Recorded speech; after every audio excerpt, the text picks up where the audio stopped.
For today's video, what I want to discuss is how I use market feedback in order to improve my marketing, okay? And the reason why this is so important, guys, is because when most people try to create marketing claims or they start to write some copy for their ads or for their outreach campaigns or for whatever it might be, they basically just take the words that they use from whatever they feel like. Typically what ends up happening is that basically you have a wildest guess and basically you never scale your company, okay? So guys, I will talk a little bit more in depth about everything in just a second, but before we continue with the video, all I want to ask in exchange is that if you found any value whatsoever from this video or from any of the other videos, and if you've been watching my content and are not subscribed, just give this video a like and subscribe to the channel, okay? These videos take a lot of time to think about and to basically create, and all I ask in exchange is that you just support the channel by giving a like and subscribing. That being said, let's get started right into it, okay?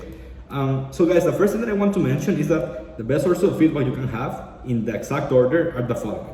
Number one, your clients. Number two, the booked calls that you have in your calendar. And number three, by the engagement and views that you have from your content, okay? Of course, there might be other sources of feedback. You can have a more direct or indirect approach when it comes to this, but generally speaking, these are the best ways to go around it, okay? Let me go one by one. So when it comes to clients, guys, this is really obvious, honestly. There is no better source of feedback than literally asking someone that already paid you money for you to validate the claims or the actual effectiveness of your marketing, right? And of course, you might be asking, okay, cool, but how can I ask my clients for feedback so that I can see if my marketing is working, so that I can see if my copywriting is actually being effective without being a little bit awkward, right? And it's really cool. It's really simple, guys. The first one is by literally just straight up asking recurringly, like, hey, once per month, or the first month more than anything, it's like, hey, out of curiosity, man, like, what is it specifically about the YouTube content that you mentioned in the onboarding form that made you want to hop in? Or what was the one video that you were like, hey, dude, like, I need to work with this guy after you saw it, for example, or your ads or whatever it might be. So that's the first one. It comes to recurring questions. And the second one has to do with onboarding, okay? Because, and this is something that we have in our onboarding SOP, we ask questions in the onboarding form or the intake that we send them so that we can actually onboard them to the program. What we do is that we literally ask them, hey, what was the one thing from our marketing strategy that made you want to buy from us? Or what is it about the program that made you want to take that decision above any other, okay? I'll be 100% honest with you. Most times what they say is that they have been consuming content from us and they just trust us, okay? And that's just to show the importance on long-form content, okay? And I say long content specifically because that's the type of content that allows you to engage, to interact, to develop a deep connection with your prospects and with the market in general. So that's what you should be focusing on, okay? I already made a video the other day on why you shouldn't be doing short-form content specifically. So yeah, just want to drop that out there. The second type of feedback that you can have is when it comes to book calls, okay? Yeah, a lot of people that book calls can become clients, but assuming that you don't have clients or assuming that you don't have as many clients as you'd like, you can take feedback from the book calls. As a matter of fact, I think that when it comes to marketing, it's not that this is the most important one, but this is the one that you're going to be able to get the most feedback from because just the amount of volume, okay? You're obviously going to have more book calls than you have clients, okay? So what is going to happen when it comes to book calls, and let me just show you this for you to have context. The other day I made this video on how I actually manage my sales team, okay? And the process was really simple. We have our marketing and traffic that basically generates the leads. Once we have a lead or a book call in our calendar, we get an automation on Slack, and that generates the actual sales call event, okay? And on the actual sales call, we do have our reps asking certain questions that allow us to improve or that gives us feedback on our marketing.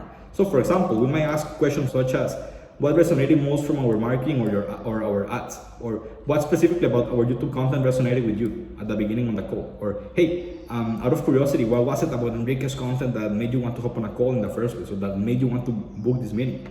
Is there something specific about the process that I just walked you over? This is more for the end of the meeting, once we finish the pitch, that maybe we ask them, hey, what about our process do you feel that is going to be the most fitting for you specifically? And they might be like, hey, yeah, step 3 when we start fueling the fire with a marketing program. Okay, gotcha.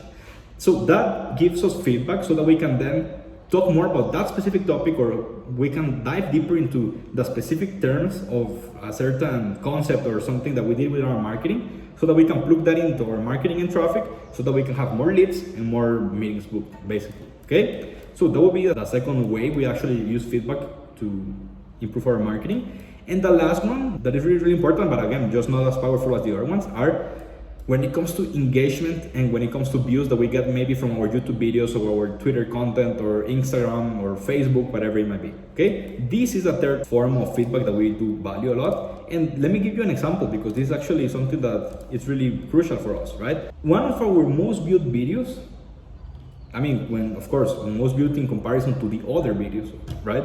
I don't think that this is my most valuable video of all, but it just got more views than anything. Was at the time, let me just find it. Here it is. Daily actions to book 100 sales calls per month, how to book 100 sales calls per month for SMMA, etc.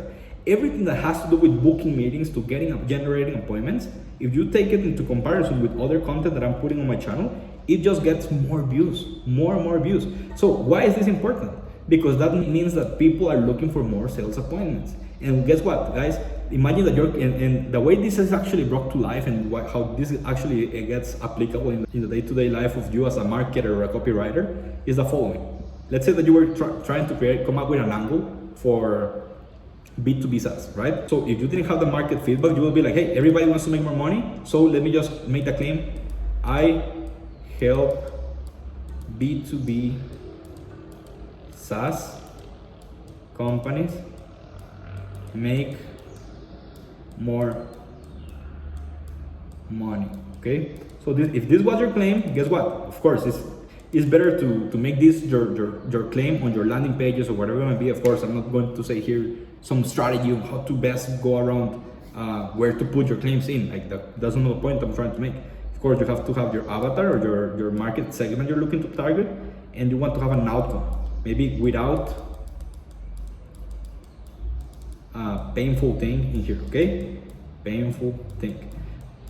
Why is this important, guys? Because maybe what you're going to find is that, for the sake of the argument, let's say that it gets approximately a 1% conversion rate from someone that lands on your landing page to a book call in your calendar. Let's say that you do some market feedback and you ask your clients that are B2B SaaS, you start asking the type of questions that I mentioned before in your sales calls, or just start posting content and you start noticing certain angles that start resonating more with others. And guess what, guys? What you're going to notice is that maybe you change, make more money to maybe, I don't know, let's say book 2 demos per day.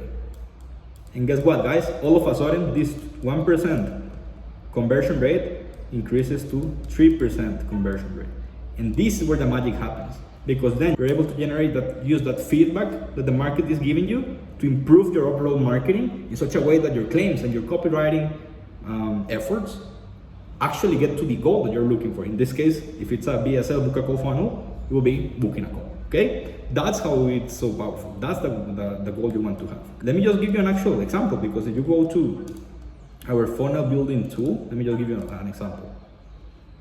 We have our Optim funnel. Look at the conversion we're having.